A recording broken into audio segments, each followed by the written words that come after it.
What's cracking, guys? Omar Isaf here, back with another video, back with the one, the only, Eric Helms. Yes, we're back. Oh, we're back. We are. We never left, actually. Guess who's back? Back again? I wasn't going with that Oh, one. But which yeah, one? we're here. We're here. We're here. We've been on the couch watching Pineapple Express, We have been watching that in real life. and this is the end, and that's why we're thinking about programming. They're just kind of one equals the other, you know?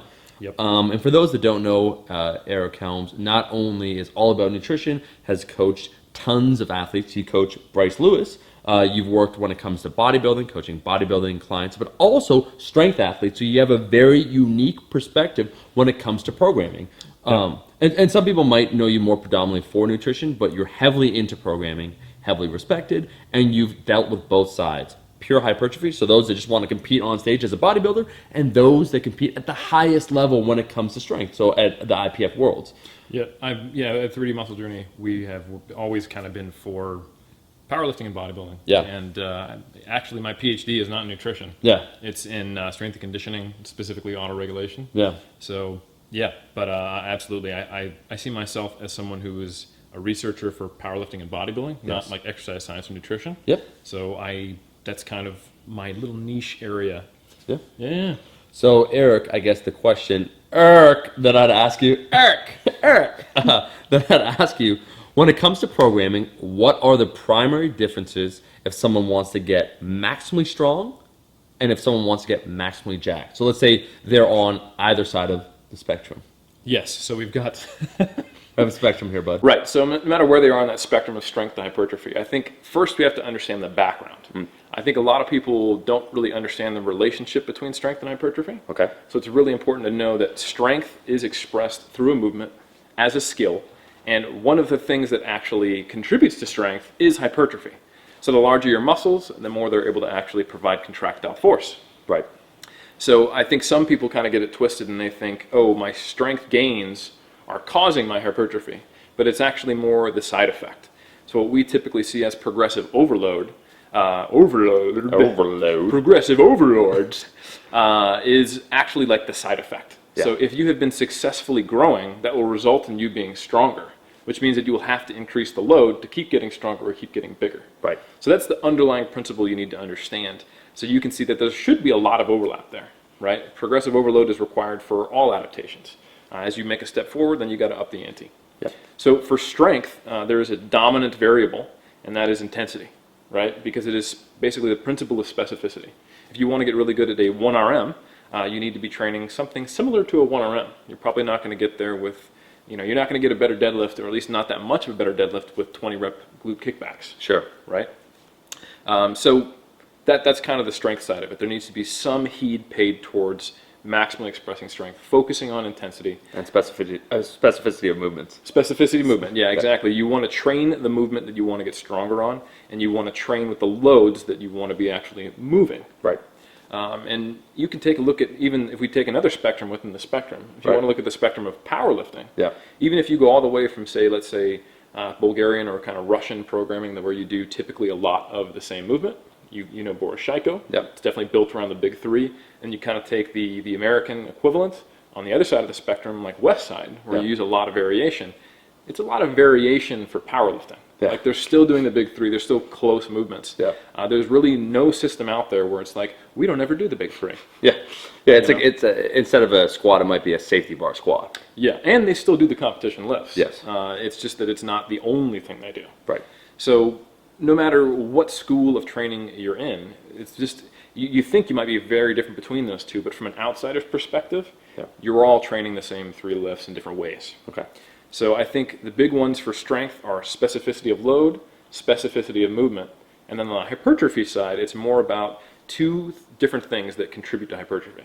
Both your ability to produce muscular work, so what we kind of think of as muscular endurance and strength endurance across sets, and then also just the actual pure strength. Okay. So that's the size of the fiber and then all the contributing parts to the fiber that allow it to do more work. In fact, James Krieger has dropped some hints. If you don't know who James Krieger is, do you know anything? Evidence-based.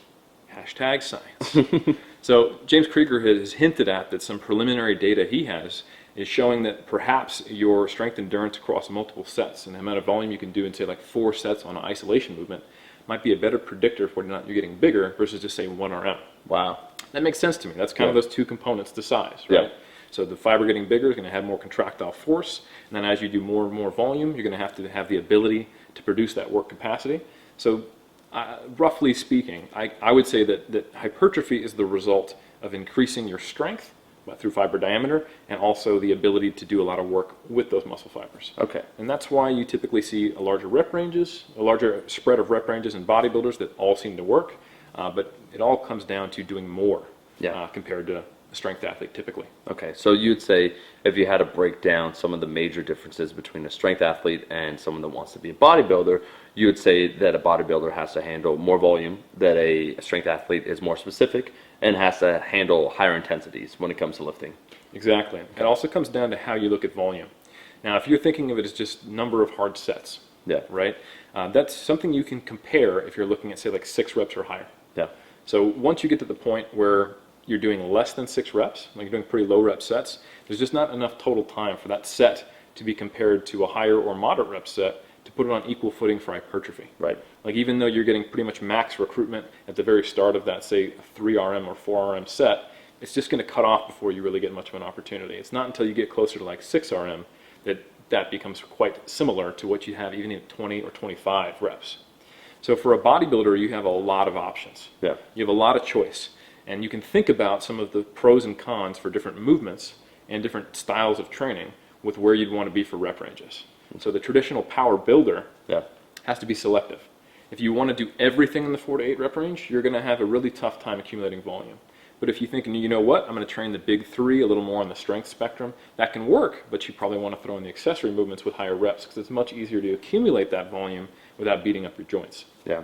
And if someone wants to, kind of as you said, power building approach both, you're telling me something I see interesting that I think I'll start to incorporate, in that you could take some elements of strength and some elements of hypertrophy. You're talking about working on that specificity of singles, but then doing more volume overall to get that hypertrophic effect. Absolutely. I think sometimes when you try to blend 2 different disciplines, you end up watering down both. Yes. So the typical power builder is someone who wants to do like 5x5 and not ever touch singles, and they want to train in the 6 to 8 rep range a lot, and they want to do that with everything. So they do heavy volume on even single joint movements and rows and things like that, and it's very difficult to accumulate a lot of volume, and all the volume they do accumulate is at a very high stress level. Yeah. So when you think about it, okay, if the dominant variable for a strength athlete is intensity, and if the dominant variable for a bodybuilder is volume, okay, let's kind of really focus in on those and combine them. So maybe you just start with the single at around 90%. Yeah. It's quite similar to a 1 RM, but it's still like a 7 RPE. Yeah. You could probably do 3 more reps or at least 2, right? Not that hard, not that fatiguing, but it's highly specific. Right. So you're keeping that skill, and you're probably even building that skill. And then you can do back off work with a much lower volume, or you could just say, hey, screw it, I'm going to go to the leg press. Yeah. So you can get some very low joint stress, more little metabolic kind of work. You could get in leg extension, leg curls after a single on squats, and there's a lot of ways to do it. One thing I like doing is going, all right, what are the movements I'm trying to get stronger on? And then 1 to 3 times a week, depending on the stress of that movement on my body, I'll work up to a semi-heavy single, and then I'll do most of my volume work either with the same movement, if it doesn't beat me up too bad, just with a lower intensity, higher reps, or I'll just go to accessory movements for the rest of it. And that's kind of like if you're like, all right, I'm a power builder right now, I'm more in a volume block. Then it can shift the other way, where maybe you're doing a couple singles, and then you're doing back off work with triples, and then you do some accessory work, but not as much, say when you're more focused on hypertrophy. Right. So you can have like a strength development phase or hypertrophy development phase. And that's probably a more efficient way, in my opinion, to train both by kind of periodizing that a little bit than just being like, right, 5x5 is my god. 5x5 is everything. Have you done your sets of 5 today? 5? 5? 5. 5s are great. 5s. And that's why I think it's super interesting. I mean, you could take the advice of someone that has a PhD that has coached tons of athletes, or people see some things online. It's like, oh, that seems like a good routine. I know that person is doing that routine. Well, that might not work for you. And I think there are notable differences, as you outlined, between a pure strength athlete and someone that's more towards hypertrophy, that wants to be maybe a bodybuilder or just maximize their aesthetics.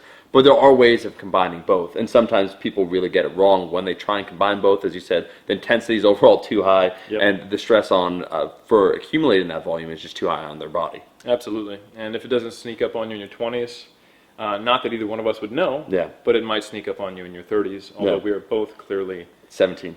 17 years old. 17, just the PhD. You heard of, what's his name, Doogie Howser? I am Doogie Helmser. Yeah, Helmser in the flesh. Well, Eric, let me just say thanks for being here. My pleasure. Thanks for being on the channel. If you guys enjoyed this video, this discussion on programming, make sure to like the damn video and also check out Eric. Where can people find you? 3dmusclejourney.com. Yeah. That's the spot where we nerd out and support our fellow brothers and sisters in iron. Yeah. No, I will link all of that in the description. Stay tuned. We have a very exciting project for Kaizen, working with the one and only Eric Helms. Eric, on some nutrition. Very comprehensive. We're going to announce that soon, all about a lean mass phase and also cutting, everything in between. That's all the time we have. We'll see all you guys, Peace. My rascals. Peace. In that peace. Peace. That's good. Got it. You got it before everyone else, bro. Sick, guys. You won. That's good.